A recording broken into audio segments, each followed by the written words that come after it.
Bonjour à tous et bienvenue dans ce tout premier épisode de la série Apprendre le Python facilement. Dans cette série, il va y avoir plusieurs épisodes, chacun destiné à une notion fondamentale de Python que vous devez absolument savoir. À la fin de cette série, vous aurez toutes les notions fondamentales acquéries et vous pourrez commencer à coder vos premiers projets. Avant de commencer la série, on va déjà commencer par installer Python et un IDE. Vous allez me dire super, mais c'est quoi? Eh bien c'est tout simple, un IDE c'est un environnement qui va vous permettre d'écrire du code en langage de programmation. Des IDE, il en existe une multitude, il y a Visual Studio Code, Visual Studio 2019, PyCharm et encore bien d'autres. Mais avant cela, on va devoir installer la priorité et la base, c'est bien évidemment Python. Tirez dans la description et vous aurez un lien qui va vous renvoyer vers le site de Python pour installer la version de Python 3.9. Une fois que vous êtes arrivé sur ce site, vous descendez tout en bas, vous allez dans l'onglet File, et dans l'onglet File, vous choisissez Windows x86-64 exécutable installeur. Vous cliquez dessus, et là, vous l'enregistrez. Une fois que Python est installé, vous double-cliquez dessus, et vous commencez l'installation avec Install Now en mode administrateur. Pour ma part, je ne vais pas le faire, je l'ai déjà. Mais si vous ne l'avez pas, bien évidemment, continuez l'installation. Dans cette série, je vais utiliser l'IDE Visual Studio Code.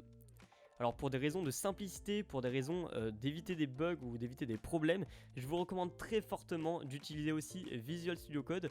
Comme ça, si vous rencontrez des problèmes ou si vous avez des questions, je saurai vous y répondre. Pour ça, vous allez dans la description, vous cliquez sur le lien qui vous redirige vers Visual Studio Code. Et une fois que vous êtes arrivé sur cette page, vous cliquez sur l'installation de Windows si vous êtes sur Windows, sur Linux si vous êtes sur Linux ou sur Mac si vous êtes sur Mac.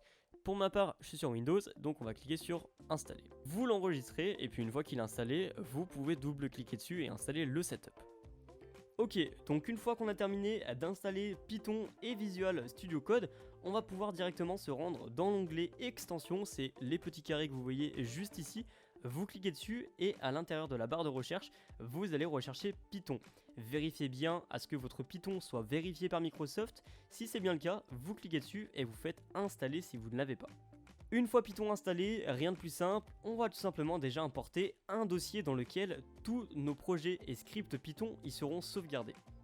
Pour ça, on fait Fichier, ouvrir le dossier, et là vous allez choisir un dossier vierge dans lequel il n'y a rien, et vous allez faire sélectionner un dossier.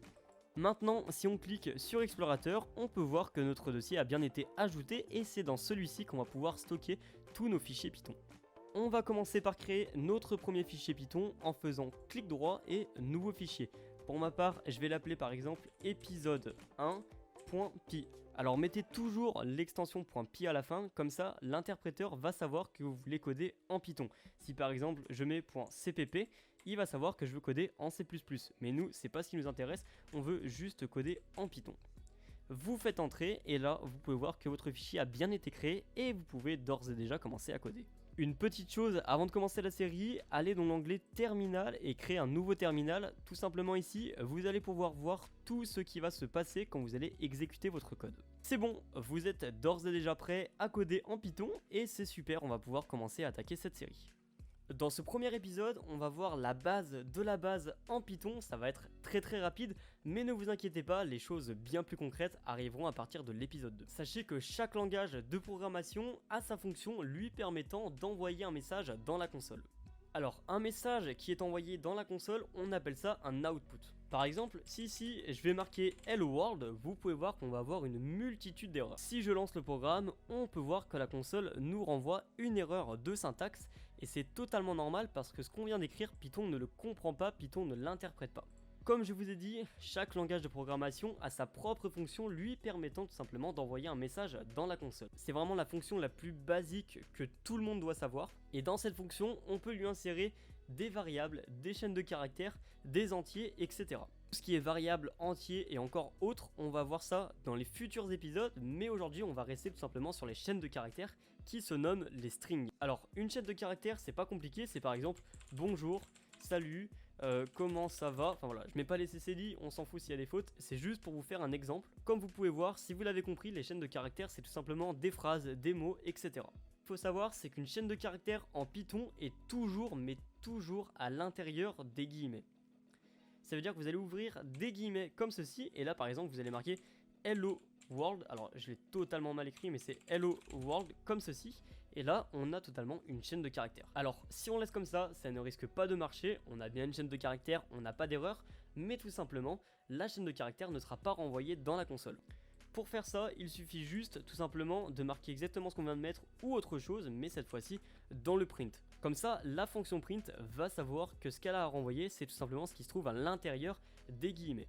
Cette fois-ci, si on lance le programme, on peut voir qu'on a bien notre message qui a été envoyé.